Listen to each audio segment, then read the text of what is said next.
What's up? This is Aaron Thomas, and welcome to another episode with The Modern Framily.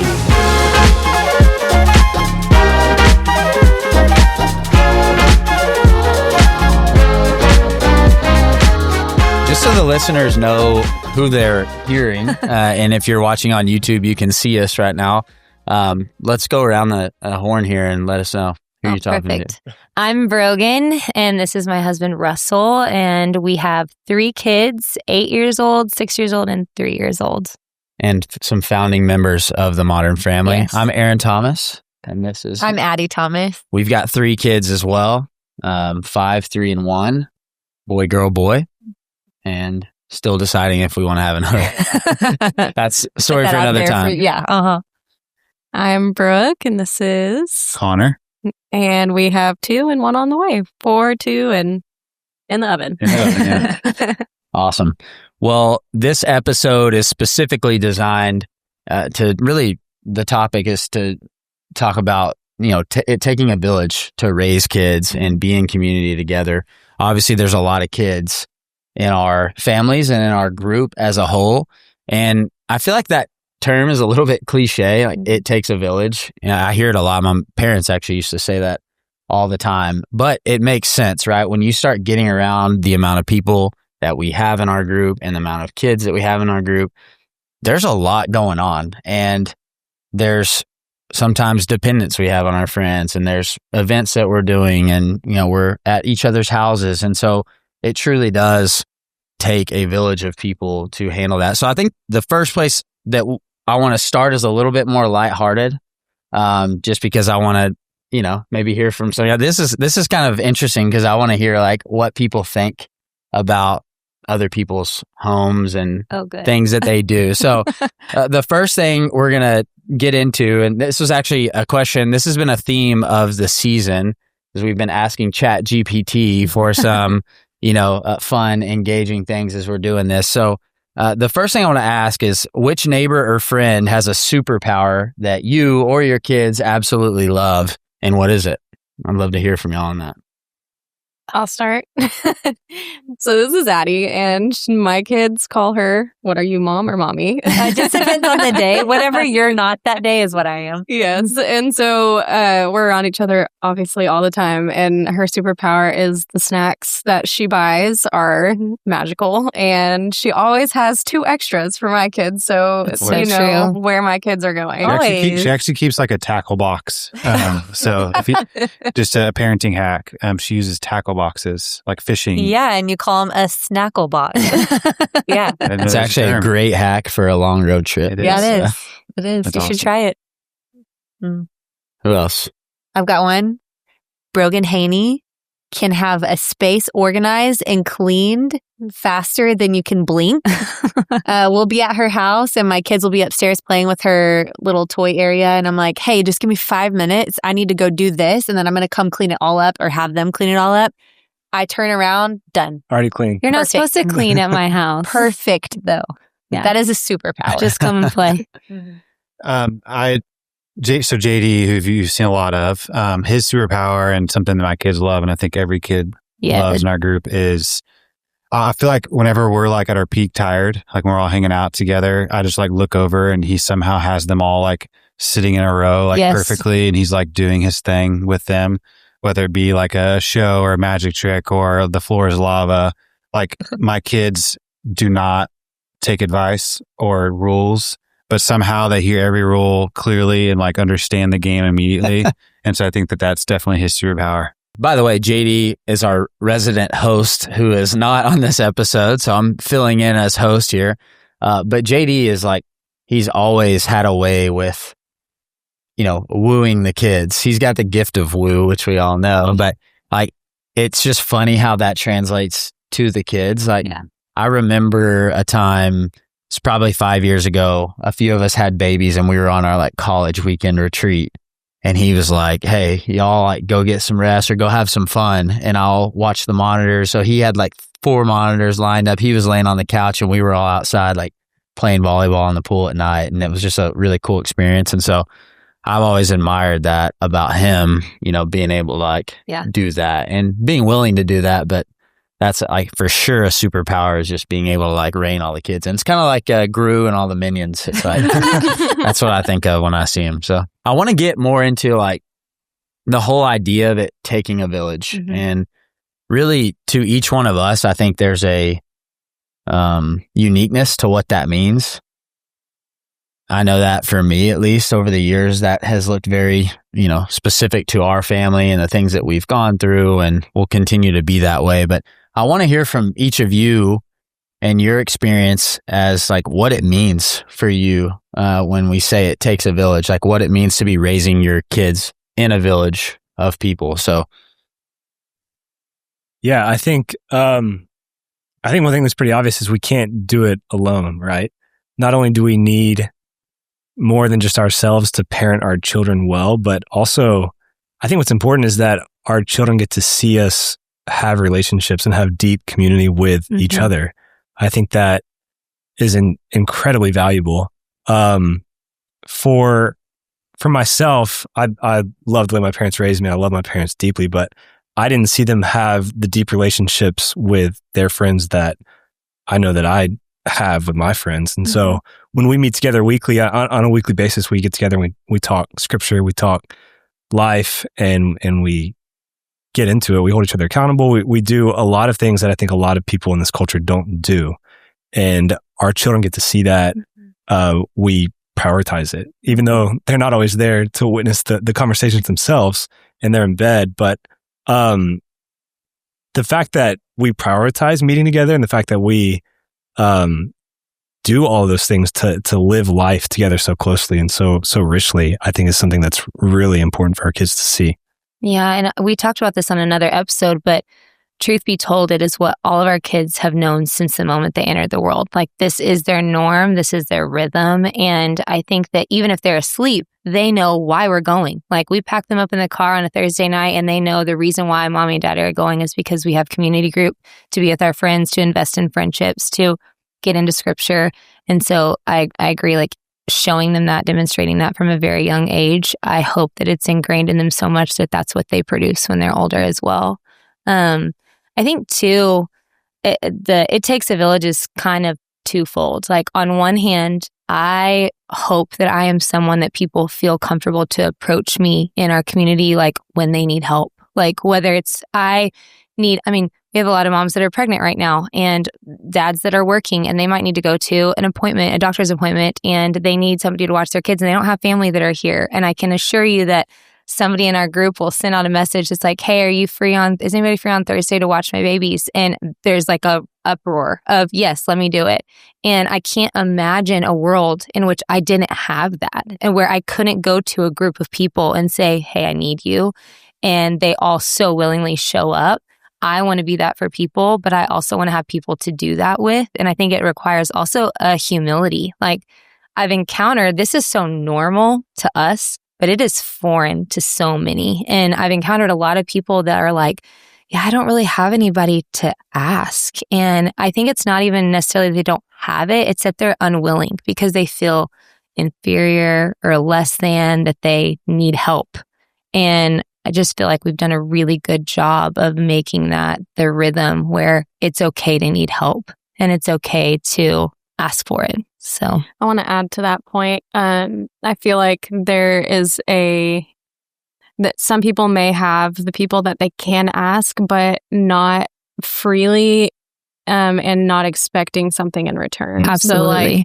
So it's like asking someone for a favor, like, hey, can I drop my kids off while I run this errand or go to this appointment or whatever, and not expecting them to text you next week and be like, hey, because, or, like, there's no exchange expectation. It's just like, hey, I'm happy to help you. Yeah. And you don't have to give me anything. Yes. No money. Don't bring me a meal. It's fine. Like, I just want to do this for you because I love you. I think that's what's really sweet. Another thought that I had was like, just thinking about like the times when we show up for each other, like physically is always important, but also like mentally and spiritually. Like, even if it's a text, like, hey, I'm struggling, can y'all help me with this? But there's this like deep vulnerability within a village that like you are exposed and vulnerable, and you are not afraid to ask for help, whether that's like prayer or, meeting tangible needs, but those are the things that come to mind. Yeah, I think that's really good. There are two parts of it taking a village for me, and it is the part that I know that I can go to the people in my community without judgment and say, hey, these are the things that we're experiencing right now with our kids as parents. This is the way I've responded, and I need your help. I need your advice, especially moms like Brogan who have kids who are older and who have walked through some similar things. Yeah. It's like, hey, I'm going to humble myself enough to say, we're not doing this perfectly, or I don't know how to handle this. Yeah.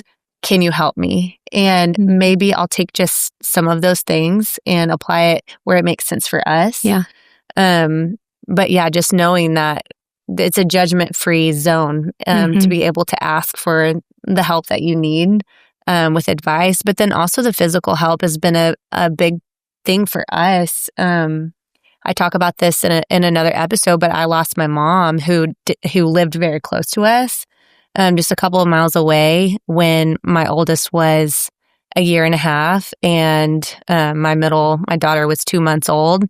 And so I've never had the luxury to be able to, call my mom, hey, I have an appointment. Can you, run over and help? And so I'm not good at asking for help, but these people around me have allowed me to do that without feeling guilty, or just like Brooke said, without expecting anything in return. And that's been huge. Our group has picked us up and carried us through a lot of hard times, and without question, during those times have come and gotten our kids. Yeah. And we know without a shadow of a doubt, they're fully taken care of. And they are loved unconditionally. And that's a huge thing. Something that I told Brooke one time, because I am a little bit of a perfectionist. I never thought I cared about what people thought about me until I became a mom, because it's very humbling. And I remember looking at Brooke one time, I'm going to cry, and just saying, like, I feel so exposed right now. Yeah. Like, you've seen the worst of me and you still come back. Yeah. And I've talked a little bit also about how our oldest very much humbled me. He was hard, and he was hard to be around. And there was not one time anybody in our community made me feel like we don't want to be around you or your kids because things are hard. In fact, it was the opposite. It was like, let's run to them and make this feel normal and loved and supported. Yeah. And yeah, I never had to question whether anybody loved my son or not, even in his hardest moments. And that is a village to me. That's awesome. The thing I'll add to It Takes a Village, I'm thinking more like, because I feel like I've done a great job of like the here and now. To me, like what I'm thinking about more is like it takes a village to see our kids like spiritually grow. Yeah. Like I'm really excited to, in 20, 15 years, like thinking about our kids in that age of like trying to figure out, like their spiritual life. And so we've alluded to this trip that we take to Nacogdoches. There's this family there that we've probably talked about in some of the other episodes, but we call them the Banners. They're a couple with kids that are grown, and long story short, we were over there a lot, and they were spiritual mentors to us. But something that the mom, Christy, would always say is like, I selfishly like love having y'all here because like y'all are like baked in disciples to my kids. Yeah. And so to me, like when it takes a village, like I have built in disciple makers in my group. And what I mean by that, disciple makers, is that like the people around them who are the kids around him that are maybe my oldest, that are older than him, can be spiritual mentors to my kids. And it's awesome that, I mean, by the time that we're done having kids, if we have 30, I don't even know at this point, that we have this built-in like discipleship machine where they're like loving each other, because like the kid or the person that has the most influence in my kid's life is somebody around their age. And I think that that's amazing. Like the fact that we have this like amazing group of kids that we're all building each other, or we're building them up together, that eventually they're going to be discipling each other, which is awesome. Yeah. Eventually they'll be their own village. Right. Like we get to show them and lead the way, but like that is the prayer, that they'll do it for each other eventually. I think that's such an important point too. Like the idea of having not only friends that growing up with, living life with, like encouraging, supporting, leaning in one another like we do, but also having like additional authority figures. Like I love the fact that my kids have authority figures in their life that I trust wholeheartedly, that like I know that they love my kids. Like I know that y'all love my kids, and I know that my kids are going to be cared for and also like watched over spiritually, watched over as they grow and like as they're, they think about things or deal with situations. And sometimes like maybe some of us can go look back and think about maybe one of our parents' friends that possibly was that in our lives, or somebody that we know from church or sports or coaches or whatever it is. There's probably we could probably identify someone in our life that made a difference in our lives. And it's awesome to me that we have people around them that are going to support that, with the same mindset that we have, and not like wondering what my kids are hearing when they're spending the night at Russell's house. Like I know what they're getting from Russell, and so that's, to me, that's really important as well as they continue to grow and learn and adapt. And I don't know, I think about like an actual village, like what did an actual village look like, which I don't know. And you could obviously associate that in all over the world in different cultures and all sorts of different situations. But thinking about like people that lived in a village together, like what were they doing? And I don't know, like I do think like the kids were running together. They were all learning together. There was probably different men that taught different things and probably women that taught different things. And so it's like visualizing that, especially in a world that we're in where there's so much influence all over the place, outside the house, on the phone. Like I think it's really easy. It would be really easy for us as parents to like let our kids just get lost in a phone or in a device over the years. And unfortunately, I think a lot of kids experience that right now.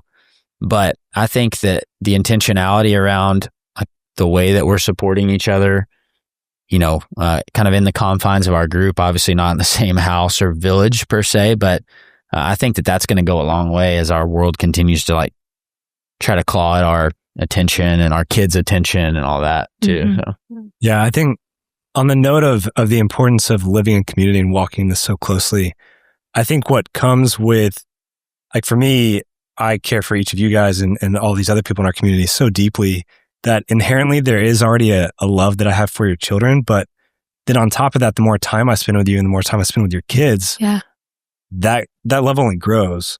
And so it becomes less about this exchange of, I know you would do it for me and I know you care for my kids. It's more of, I love your kids. Like I'm not always the best with kids that are outside of my own, but like the more I'm around them, the more I get to know them. And I know like we know which kids have allergies and we know which kids like love Lightning McQueen and like you get to know each other's kids and then you love them more. And it's way easier to just want to be around them, want to care for them. I think that's important. It's actually funny. It made me think of a story with Worth before we had kids, actually. I remember there was a time we kept Worth and it was like weird for me because I didn't have kids. Yeah. Worth is Brogan and Russell's 9-year-old. I still remember this. He woke up in Spider-Man. He woke up at 6 a.m. We were sleeping in y'all's bed because we were staying at your house. And Worth like came running down at 6 a.m. And, me and Addie are like, we don't wake up at 6 a.m. Like, what is happening? Pre-kids. So we were like, let's throw on Spider-Man. And it was just one of those experiences that like at an early age, Worth was probably like 2 or 3. Yeah. And it just like bonded us of like, oh, like this is fun. Like we're getting to have this cool experience with Worth. And then obviously we've continued to watch him grow and had more experiences, but like it just reminded me of that. But yeah, and if you hadn't spent much time with him before, even though you didn't have kids of your own, but like you had known what he likes and how to care for him because you've had that time together. Yeah, for sure.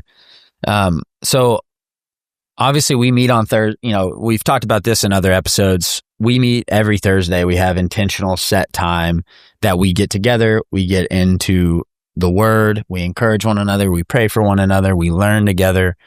And it's very intentional. We have a period of time that, it's hangout time before we get into it. Usually our kids are going to bed in other places and, in rooms and stuff before we get into that. But outside of the confines of that, so I think a lot of people struggle with like, well, what does it actually look like for me to like,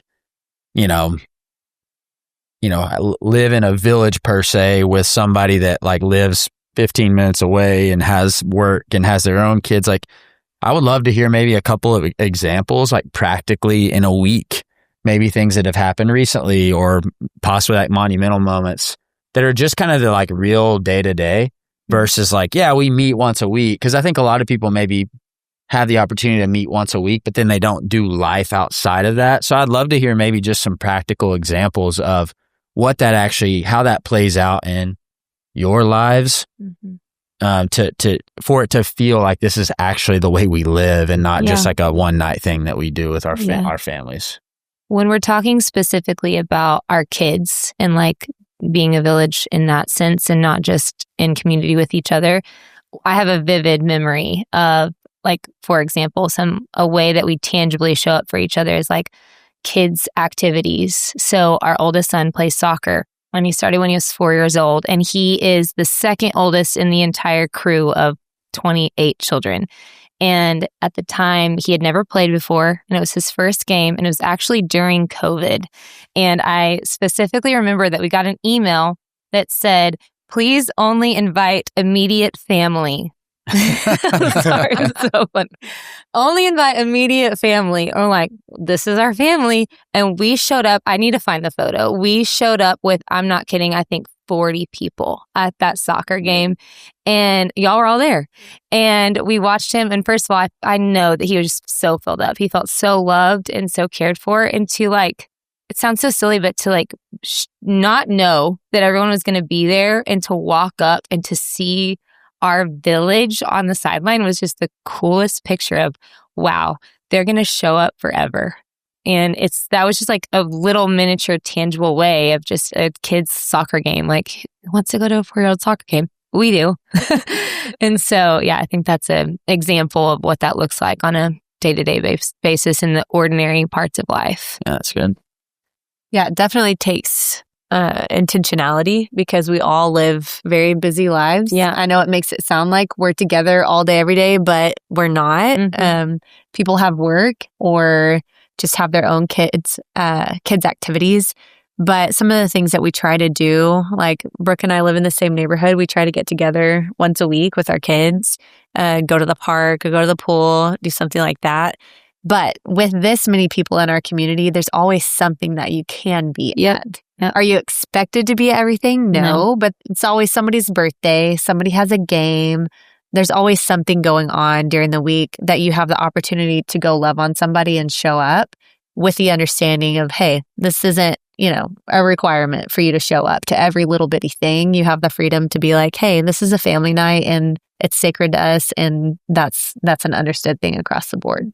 Do you think that was something that evolved? Like, do you think that it's always been that way? Or was there a point where maybe you felt like, or any of you for that matter, like felt like, hey, we need to start like choosing or like what we should go to or not? Because I'm thinking from the perspective of the listener, and our goal with this podcast is to, let people in on our lives, but also to encourage people to do this and like have community. And so I think one thing that could easily be a hurdle for people is like, well, I feel the pressure to be at everything, especially if it's not as big of a group, right? So was there ever a point where that changed, where it was maybe there was pressure, or do you feel like it never was the case? I think we've had to have a lot of honest conversations with each other and have gotten to know each other so well that we know each other's hearts. And that if we're not at something, it's not a personal thing. It has nothing to do if I can't go to, Worth's game on a Friday night. Yep. It's not because I don't love him or care about him. It's because Friday nights for us are like our family dinner. And we take our kids to eat somewhere special, to get ice cream. We put them to bed, and then Aaron and I usually watch a movie together. That's just kind of like our rhythm. Yeah. Survivor. Or Survivor. So yeah, I think it takes having conversations and letting people know, hey, I care about you. I love you. This is what's best for me right now. And not living in a state of offense. Absolutely. Because I think I was going to mention that. can choose to be offended about anything and take anything personal. But when you know and you're confident in your relationships, like these people love me, I love them, then you're not offended by things easily. And I think that's huge. I think the same offense like goes for like, hey, so-and-so and so-and-so are hanging out and they didn't invite me. Like, I feel like our group does a really good job of like, hey, our group is massive. And like the reality is that we're not all going to hang out every single time. But to me, like, to answer your question, backing up a little bit, I think that we all have the similar trait of just all in. Like, I think that we're all in together and it produces more all-inness. And we all have like this, ability and this want to be with each other. And it's like, it's almost like an infection that is like grown within us, that we want to be all in. And every time that we're all in, we're almost more, we're closer every year than the year prior. And it's because we're flexible. I think that's another like, encouragement to a listener is that like, we don't plan out, like we have plans, but we also like, hey, next Thursday at 3 p.m. at this park, like, let's hang out. It feels like we're in a small town, to be honest. Like, it feels like we're in a village, like in the sense that we're just kind of doing our day. And like, if we end up hanging out with our friend, that's amazing. And if we don't, like, we're okay with that. And I think that rhythm is really, has been really healthy for Brooke and I to like, we don't need like to hang out with friends every single day, but if they're available and they want to hang out, like, that's amazing too. And I think that, I don't know, it's been a really good rhythm for us. For sure. I'll add, like, I feel like there are times or seasons, like almost all of March through May, where we're doing so much that sometimes you need to say no for like the sake of, having family time and, just being and resting and recharging in that way. But I will say there's this like fine line of like pushing yourself to like go. Because sometimes like there's nights when, like, even on Thursday nights where I'm like, I just don't feel like going anywhere. And then you just have to remind yourself that it's worth it. And when you go, like, you're filled up because you get to be with your people.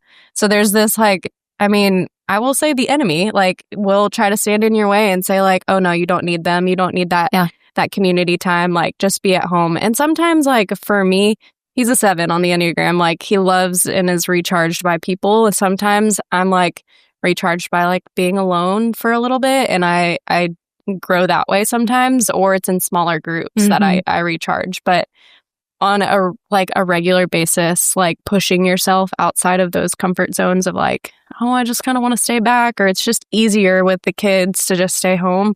But like push through that boundary, especially in the beginning of beginning stages of like a community. That's a really good point. Just, I think, again, from the sense of like hurdles that exist for people, like that could be a big one, right? It's like, man, I've had a long day at work. Like, I don't want to go do this. And I've had that like a lot, right? And I do always go and feel like so happy and like so filled up, and like actually go into work the next day feeling a lot better. And so it's interesting how that happens. I think that's God's design. But I also I think it's like coming back to your point, like people like not getting offended about the little things, and then protecting like we do have a responsibility, I think, as individual families, as a part of a group, to like protect our family and make sure that our family is taken care of and, filled up by us or each other, or ourselves are filled up, through the time that we need as a family. Because otherwise it's like there could be resentment and bitterness. And so it's like, I just feel like I feel like we've obviously had things over the years that we've had to work through, and I don't want that to get twisted that like this has always been perfect. Like that's been a work in progress of like, I think it still is too. It still is. Like learning how to not be offended and learning how to, manage as many people as we do and things like that. And I feel like we've done that with grace, and really continue to try to approach each other with grace and empathy and understanding.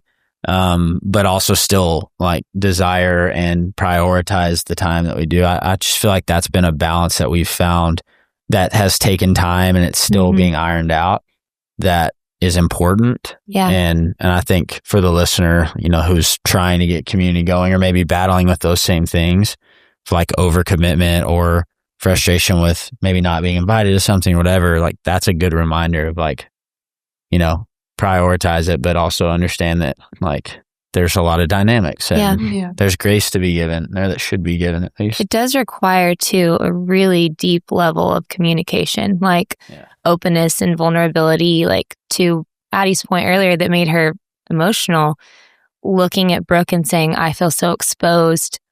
It's scary to do that with a group of people, but once you cross that boundary and you realize like they've seen the ugliest parts of me at times and they still choose to love me anyway, there's something that like when you get to that point in a friendship and you choose to stay, it opens up this world of like, wow, this is a glimpse of like how the Lord views me. Like I have nothing to offer these people. This is my mess and my brokenness and they still love me anyway.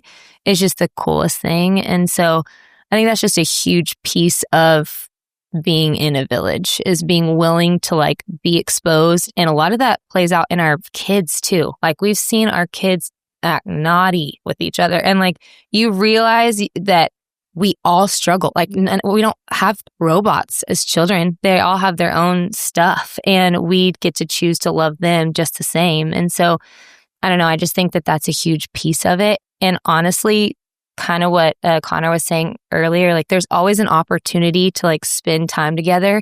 And if you don't feel like people around you are offering that to you, like create it yourself, like open your home and invite people in. And that's a very practical way to like start this in your own place. And you have to be willing to open your doors and let people into your own mess, like at all times of the day, a lot of times. And, I think we're going to talk about this on another episode, but like we do protect things in our family. We have our Sabbath, we have our rest day, we have our family day, but like for the most part, we're open door policy with these people and anyone else who wants to enter in. And I think the more you spend time with each other, the more you're exposed, the more you're known, the more you feel loved. And I think that's how it's supposed to be. And it's just like this cycle. And so I love that we get to experience that firsthand all the time. Yeah, that's really good. One callback I want to make too to something practical that we do that I enjoy was like the simplicity of like, there's a handful of us that are big golfers in the group, and the simplicity of like Connor texting me and Russ and being like, hey, let's take the kids out to the golf course and, we'll go play, 9 holes and let the kids run down the course while we're playing and hop in the carts together and stuff. Like that's just a very practical thing that like, we can take the boys and go do that, or the girls, and also maybe relieve our wives at the same time. So hey, that's a helpful tip for those of you listening. Those golfers, there is a way to golf. I'll the sword. I'll take the kid. Fine, I'll play 9 holes this evening. I'll take Charlie. We're good. So that's just a helpful tip there. So like we need an episode on golf. We have two episodes that came up for me. An episode on how do you golf as a dad? How do you be a golf dad and husband? Number 1, and number 2. Was we could probably do a whole episode on like the dumb things our kids have done over the years together at somebody's house. I've already got like 3 things I could note. I think you could probably spend a good hour on that too. Absolutely. But I want to get into a maybe somewhat like controversial topic, which is around like authority. Like how much authority do you give your friends? Because I think that there's probably a very wide range of viewpoints on this. Like, hey, I don't give my friends any authority. I don't, I give them full authority to do, whatever they need to do. And I think that I'd be curious to hear, and I'd be curious to hear from the listeners and audience, or, if you want to comment what your thoughts are on this. But I think this is a controversial topic that as a community, there's a degree of authority that's necessary to be given, to be, in a village like we are. I'm curious y'all's thoughts and y'all's approach towards your friends and their like authoritarian, if that's the right word, position with your kids, like, if they're staying over or whatever. Yeah. Anybody have any thoughts on that? I think it depends on if it's a group hangout and the parents are present, but maybe just don't see something versus me having other kids in my home under my care and vice versa, my kids under the care of somebody else. if the parent is nearby and I see something going on, I think we all have still given each other permission to do just like a quick, like, hey, check in. Yeah. Hey, Millie, you need to stop acting like that. Or maybe I'll tap Brooke on the shoulder and be like, hey, I just saw, Carson hit Shiloh or something. I think we've given each other the authority of like, we know that we love each other's kids unconditionally. We respect that the parent is right there. Yeah. We know when to step in and when to kind of hang back. For me personally, if I am keeping somebody else's kids, I am not going to discipline them or speak to them in the way that I would speak to my own kids, but I am going to respect whatever the parent has asked, or I'm going to hold the kid accountable. Like things aren't going to just fly in our house. I think that's something that Aaron and I are very big on, is like, this is our home. And so you're going to respect our home and you're going to respect us as your, somewhat authority right now. And going to respect our kids too. And so I think there is an understanding when you come to our home, it's not a free for all. Yeah. If you're doing something that you're not supposed to be doing, I'm not going to necessarily put you in timeout or, make you go to your room. You don't have one, but make you go to one of my kids' rooms, like we would with our own children. But we're definitely going to let you know what's up in a kind and respectful way. I think that so much of this goes back to, we all have a different approach in a lot of ways to parenting and discipline, but it all is rooted in the same foundation of truth. And so I would expect people and would hope that people that were like taking care of my babies when I was not around would hold them to that same standard and like of selflessness and respect and like foundational truths that we speak into our kids and expect from them in our own home. And I do give them authority to talk through that. And I think so much of it is not about the practical of what is the consequence if you do something wrong, but rather like, how is this person going to teach and shepherd my kid when they're under their care? Like, what are the words that are going to be spoken over and to them, like if they mess up? And there's also a level of, if my kid makes a mistake, I would want Addie, like if one of my children are with her and she looks at them and she says, hey, Roby, like that's not how we treat our friends. We're not going to use our hands that way.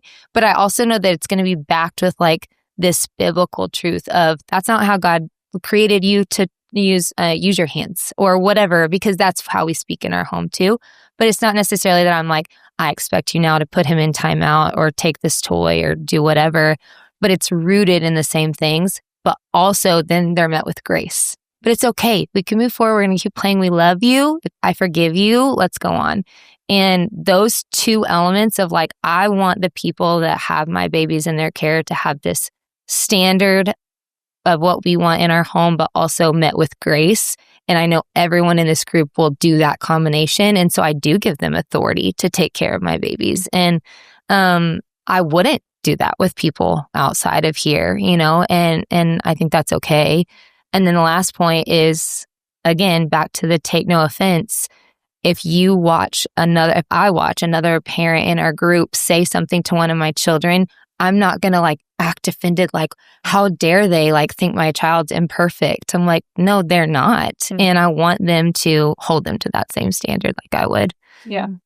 I would say even part of the beauty of like them experiencing a form of discipline, whether it's just correction, like from them, doing something they know they're not supposed to, and you correcting them while they're in your care, like they respect you more because of it, and that like grows and grows over time, and they know that they can see you as an authority, not just like someone, like I don't just get to do whatever I want at their house, but like they meet me with like love and correction, and that like turns into respect like as they grow older. Yeah, that's good. Yeah, I grew up in small town Texas, as a lot of us did, and I just remember like hearing parents say, I don't know if my parents ever said it, they may have, but hearing parents say like, hey, whatever you got to do, if you got to spank their bottoms, like you go for it, not that I ever got spanked by another parent, but